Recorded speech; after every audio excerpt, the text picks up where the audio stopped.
en verdad, esta parte que yo terminé preparando en esto, le correspondería darlo a Psicología Social 1. Cuando estaba Solkauer tocaba un poco el tema este que teníamos que ver, y había una ficha de Páez, que yo inclusive la adopté, pero después aparentemente nunca se volvió a dar el tema. Así que yo estoy con dudas si darlo o no darlo, porque en verdad ahora aprendí bien y de acuerdo a los contenidos mínimos a mí no me correspondería dar esto.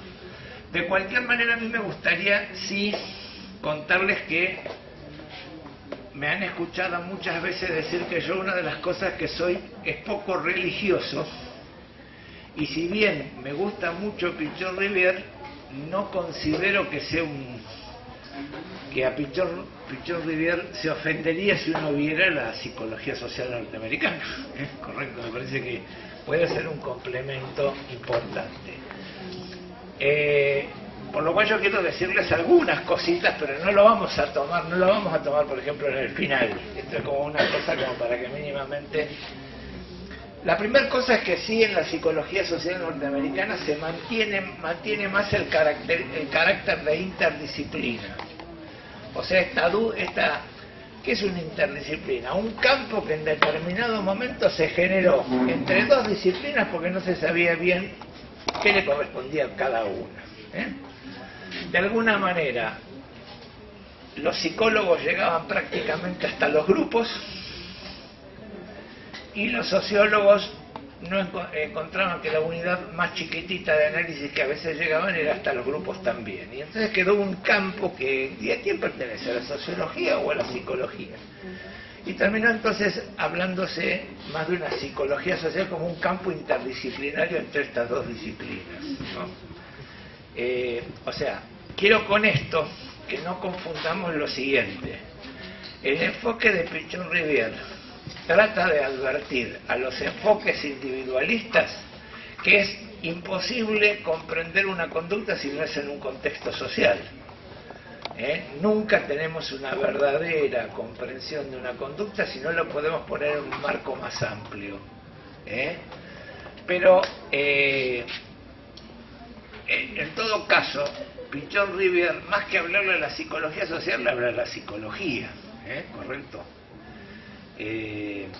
Por lógica que el tema de los grupos, yo por ejemplo le doy mucha importancia a las instituciones, y podríamos decir en la Argentina, uno de los autores que son referencia en el tema de instituciones pertenece a la escuela de Pichon Rivière, ¿correcto? Entonces, pero no es un tema tampoco que le apasione mucho a la psicología social pichoniana. Es más, Ulloa, que lo hemos mencionado en cuanto a la familia, va a terminar con una definición que es media, no sé si es muy buena con respecto a las instituciones, porque termina diciendo que la institución es un grupo de grupos. Una de las cosas que dice, ¿no? La institución es un grupo de grupos. No le quiero quitar mérito a Ulloa, hay muchas cosas que por ahí pueden ser interesantes, y las voy a retomar un ratito, cuando empecemos a hablar de instituciones vamos a retomar algunas cosas de Ulloa. Pero quiero tratar de que ustedes se ubiquen en esto. ¿Qué temas me parece que son importantes o que trata bien?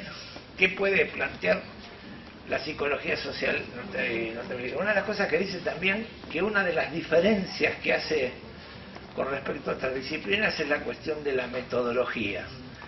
Muchas de las metodologías que ustedes terminan usando cuando hacen algún intento de investigar algo terminan siendo metodologías fundamentalmente planteadas por la psicología social. La posibilidad de la observación de campo, la posibilidad de las encuestas, de las entrevistas en profundidad. Y hay algo que sí estamos poco acostumbrados en la Argentina, que es a los experimentos. ¿Correcto? Que los norteamericanos tienen mucho presupuesto y hacen experimentos. Y esto seguro que en nuestra cultura podría ser hasta chocante hablar de un experimento en psicología social. ¿Se imaginan hacer un experimento en psicología social? ¿Conocen alguno hoy en día que está internet, que hay videos? ¿Han visto algún experimento de psicología social? ¿Nada? Aquella chica habla, pero habla con el compañero, no conmigo. O sea, no es... ¿No conocen el experimento de la prisión de... no me acuerdo el nombre de la universidad? ¿No? Nada de eso. Bueno, en la cátedra tenemos un video que está subido a la PERCO, que se llama El poder de las situaciones. Y ese video es una especie de síntesis de algunas cosas de la psicología social norteamericana, y dentro de esos hay varios videos que muestran algunas cosas de experimentación. Entre ellos, un experimento, de alguna manera, algunos estudios de Watson, que era el famoso conductista, con el cual el conductismo se ganó mala fama en la Argentina. ¿Correcto? ¿No? Bueno, pero a mí les cuento una cosa. Si nos dieran los tiempos, y yo la verdad no vine organizado, podríamos hacer un juego que nos podría servir de experimento. ¿Qué pasó? ¿Qué dijiste? Quisiera jugar, pero resulta que yo tendría un problema para que juguemos algo que nos sirviera. En verdad yo tendría que haber traído cosas con que atar y cosas para tapar los ojos. Acá en este lugar hay suficientes pañuelos. ¿No? ¿Nadie tiene pañuelos? ¿Quién quiere jugar? ¿Cómo? No, bueno, no. Para que sirva de experimento yo les tendríamos que hacer los medios sin...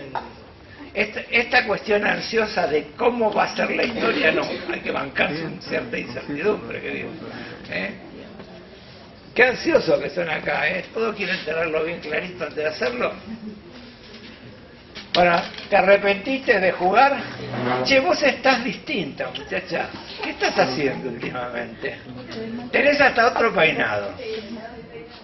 Es solamente el peinado, adentro no cambió nada, todo afuera. Está bien, me quedo tranquilo. Tenía miedo que hubiera cambio. Bueno, bueno, no se animan a jugar. No se animan a jugar. Bueno, les cuento una... La verdad yo tendría que haber... Esto serviría si yo hubiese traído, por ejemplo, pañuelos desde mi casa y cinturones o pequeñas sogas para... El juego consiste en una cosa. Les cuento cómo es el juego para que puedan pensar cómo se puede transformar en un experimento.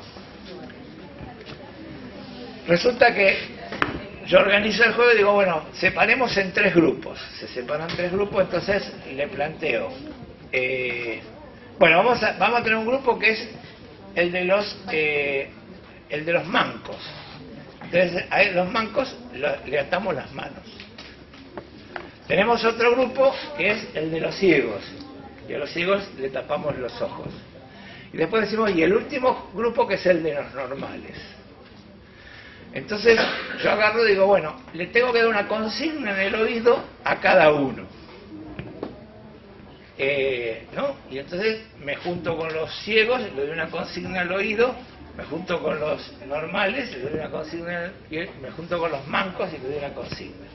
La consigna va a ser siempre igual, y es que traten de pasarla bien en el juego, que se distiendan y que salga lo que salga.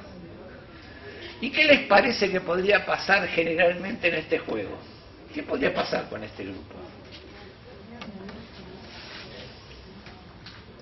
Pero que la consigna del juego es que se divierten, lo pasen bien. Se ponen todos en el centro, entonces yo le digo que le voy a dar las consignas, en vez de dárselas todos juntos, le doy por grupos. En verdad, esto es una trampa porque yo le doy la misma consigna a todos. Que no es ninguna consigna. Tiene que ser una consigna sin mucho valor. ¿Qué podría pasar en ese grupo con estas características que le describí?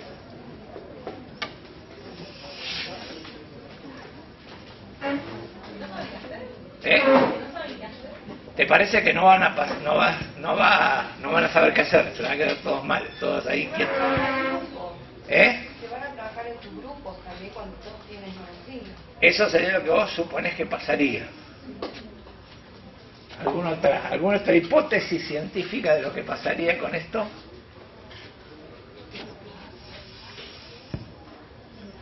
Animate, dale, si tenés ahí una en el garguero. Es que en realidad depende del grupo, de la personalidad del grupo. Si es un grupo extrovertido, introvertido. ¿Te parece que depende de esto? Bueno. ¿Nadie más arriesga nada? Son poco riesgosos. Dale, anímate a arriesgar algo, dale. Sí, ¿qué puede pasar? Para mí que lo que sea que hagan está condicionado porque creen que los otros tienen una consigna. Va a haber una tendencia paranoide, pensar. Claro, claro. Y esta tendencia paranoide no se incrementará cuando uno le produce una discapacidad a algunos. ¿Se entiende lo que digo? Si a uno le tapamos los ojos, ustedes cuando están con los ojos tapados, ¿pasan a ser tan totalmente tranquilitos o se ponen un poquitito nerviosos? Hay un antropólogo que se llama Cuatrecasas, que es argentino, que tiene un libro que se llama El hombre animal óptico. Porque nosotros le damos una terrible importancia a la vista, nuestra vista es muy compleja, y en verdad, si hay alguna discapacidad que creo que todos temen más, es el ceguera. ¿Estamos de acuerdo? ¿Está? O sea que sería como la discapacidad por excelencia. El estar manco, y menos cuando estamos atados, que no es tan lúcido, si le hubiésemos atado una pata, por ahí es distinto, sería distinto, pero es una discapacidad, pero no la vivimos tan grave, tan traumáticamente en nuestro psiquismo. En todo caso, esas personas no pueden hacer algo con las manos. Entonces, la tendencia sí que produciría este grupo, que uno podría observar, es que terminan de alguna manera actuando todos contra todos, pero fundamentalmente, en todo caso, en algún momento puede haber una alianza entre los mancos y los ciegos contra los normales. Y también esto genera, porque lo que tenderían, que sería juntarse, los dos grupos discapacitados, lo que más tienden es a tratar de que los normales no se puedan juntar. ¿Se entiende lo que digo? ¿Me entienden que es un experimento posible? A ustedes no les interesaría experimentar con estas cosas. ¿Se le ocurre algún otro experimento posible que uno podría hacer en psicología social? Por ejemplo, nosotros tenemos una afirmación muy habitual, que es los problemas de la violencia actual tienen que ver con las películas que ven los chicos. Los chicos se ponen violentos porque ven violencia en la televisión. ¿Qué les parece esta afirmación? ¿La han escuchado alguna vez? ¿Sí? Por los jueguitos de... O antes era la tele, ahora sería la televisión y los jueguitos de la compu. ¿Y esto podrá ser así? Puede tener influencia, pero no creo que sea la causa mental. Y a ver, ¿cómo podría salir del creo? ¿Cómo podemos salir del creo? Tratar de llegar a una situación donde no seamos creyentes. Acá no estamos para hacer una iglesia. No vengamos a creer, venimos a saber. A ver, hacer un esfuerzo de dejar de ser creyente. Quiero que volvete más sabia. No sé cómo se podría comprobar. Dale, pero imagínate. Yo estoy tratando de hacerles fácil, tipo preguntas y respuestas, lo que por ahí me interesa que sepan de psicología social. Así que no la vamos a ver como grafía, quiero que lo puedan reflexionar. Así que podés equivocarte y no va a pasar nada, no va a tener ninguna reprimenda, te corregiré y para que sirva para el resto. Pero por ahí la acertás también, dale. ¿Qué te parece? ¿Cómo puede ser? ¿Pero qué? ¿Tengo que pensar cómo se podría comprobar esto? ¿Cómo podríamos hacer algo para comprobar si es cierta esta afirmación de que la tele produce problemas de violencia? La tele es lo que produce la violencia de los chicos.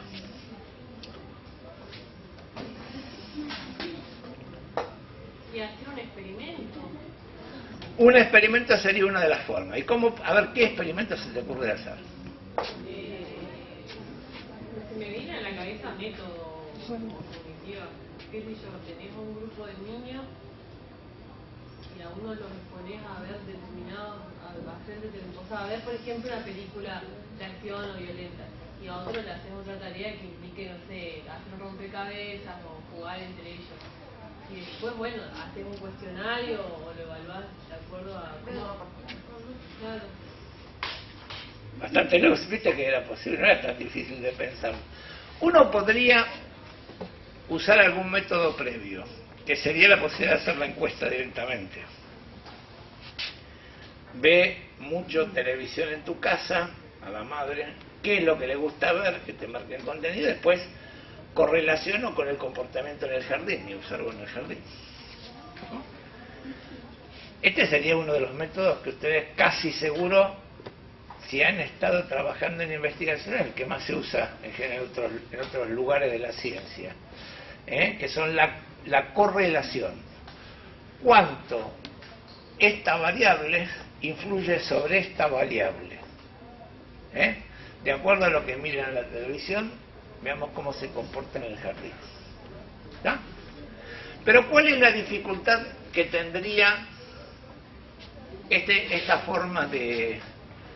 Alguien que crítico, un abogado de diario, vendría y dice, mira, yo encontré que hay una correlación entre mirar televisión, ciertos programas, y la violencia en el jardín, o en la escuela.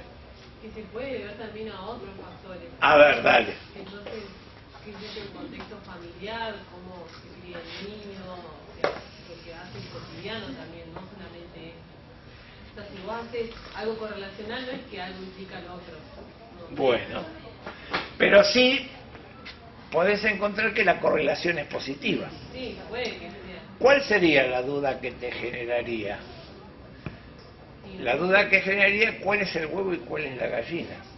Este chico ve películas violentas porque tiene un conflicto y es violento y por eso se identifica con lo violento en la televisión, o es que ve algo violento y me produce una conducta violenta. ¿Se entiende?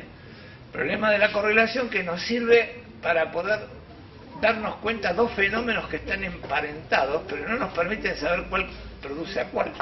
No hay causa y consecuencia. No hay huevo y gallina. ¿Está?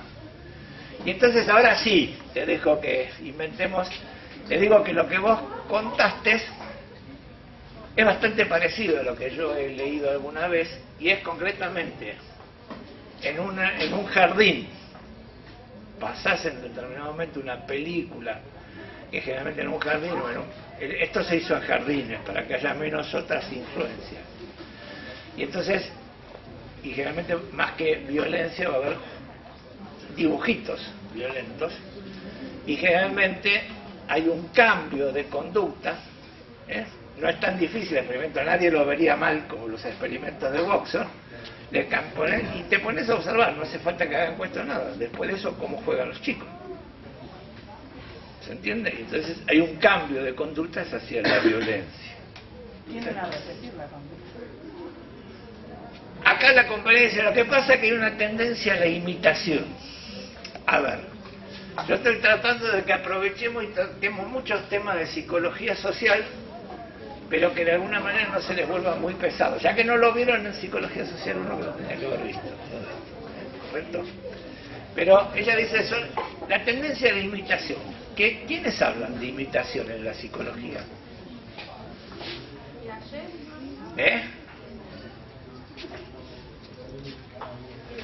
Los conductistas podrían decir. No te escuché esta parte. ¿Los conductistas o no? Acordemos que hasta Lacan habla de imitación, ¿no? Porque el estadio del espejo tiene que ver con una cuestión de imitación. Pero es muy variado los que pueden adherir a esto de la imitación. Pero el problema de la imitación es que es demasiado... A ver, vamos a acordar una cosa que todos podemos confirmar. Lo mismo, la imitación tiene más importancia en ciertas edades que en otras. Por ejemplo, yo tenía una prima que tenía un hijo adoptado. Y entonces, 2 por 3, a mi prima le decían, es igualito al papá. Y todos ahí decían, ¿qué les parece? ¿Era cierta la afirmación esta o no? Porque lo que más nos hace parecer a otros son los gestos más que la imagen. La postura, la gesticulación, nos hace parecer mucho a los otros. Entonces no era loco lo que le decían a mi prima. La gente que no sabía que era adoptado. Era bastante real. ¿Tá? Pero lo que te decía que la imitación es muy grande, es cierto, de alguna manera, que estás cambiando el tono. Y esto además generalmente se puede contrastar, se pone, como vos dijiste, más que en un mismo aula, un día experimentamos con una película, otro día experimentamos con otra cosa. En comunicación, porque estos son todos experimentos que también indagan la comunicación como estudio, la comunicación social, hay teorías que van a decir que en verdad produce más violencia la familia Ingalls que Rambo 4.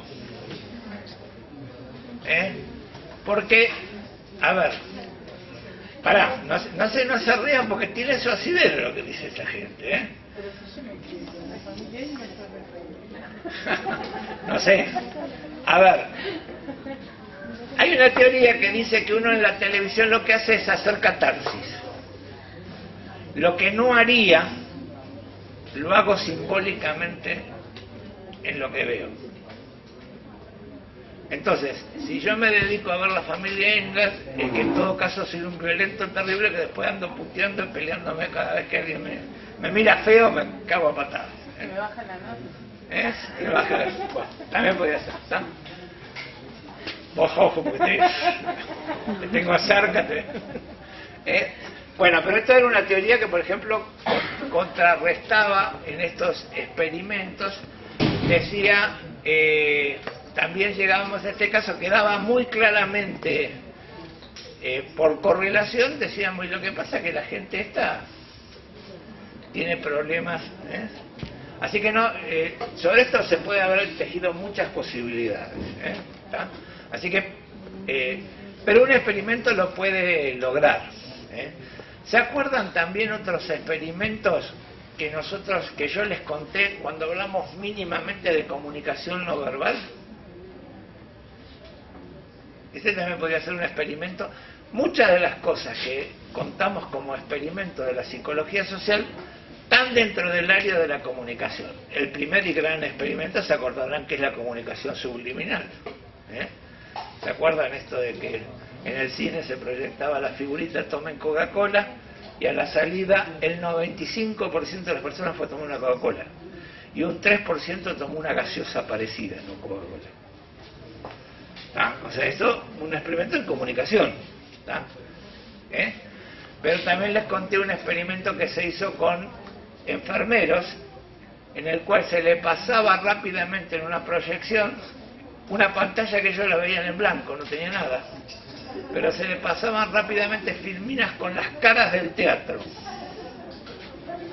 Y entonces, por ejemplo, en los primeros 5 minutos se tomó la de la alegría, se pasó la de la alegría, la segunda la del llanto, la tercera la de la sorpresa, y después se veía que por los tiempos la mayoría de las redacciones, que le decía que tenía que ser una redacción libre, y las redacciones terminaban afectadas por las caras del teatro, por los estados de ánimo que estaban mostrando las caras del teatro en esos momentos.